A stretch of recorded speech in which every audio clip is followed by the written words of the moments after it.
Hi, I'm Bill O'Reilly. Thanks for watching us tonight. Confusion over protecting America. That is the subject of this evening's Talking Points memo. Former President Jimmy Carter, an avowed liberal man, not considered a warrior by anyone, said this in Atlanta Tuesday night. I think we need to attack ISIS. I'm really concerned about them. Is the bombing of ISIS justified? I say yes.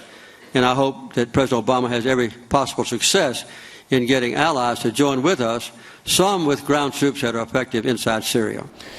Well, that's about as hawkish as I've ever heard Mr. Carter, who generally does not like confrontation, even though he has a military background as a naval officer. And then there's Secretary of State John Kerry. Confronted by Code Pink demonstrators, Kerry called out the peace group.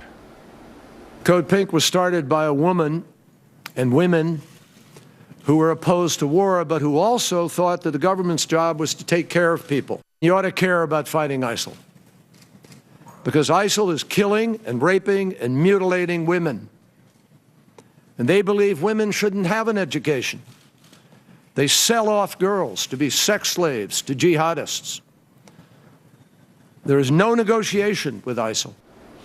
Now, I have always wondered about the anti-war people who will allow the worst atrocities to take place, but still cloak themselves in moral garments.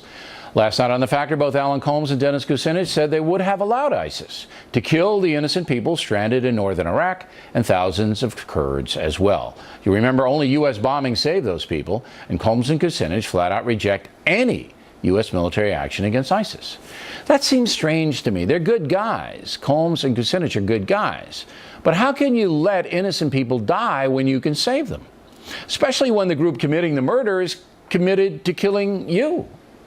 As a historian, I well know that failing to stop evil leads to more evil. Hitler could have been taken out earlier, but the Peace for Our Time crowd, led by British Prime Minister Neville Chamberlain, failed to confront the Fuhrer. And look what happened. But let's get back to Jimmy Carter. Whenever you have a guy like that convinced the country's being threatened, you got to take it seriously. Even Yoko Ono has to know. Mr. Carter is a give peace a chance kind of guy. But now he wants to destroy ISIS. And you know what? He's right. And that's a memo.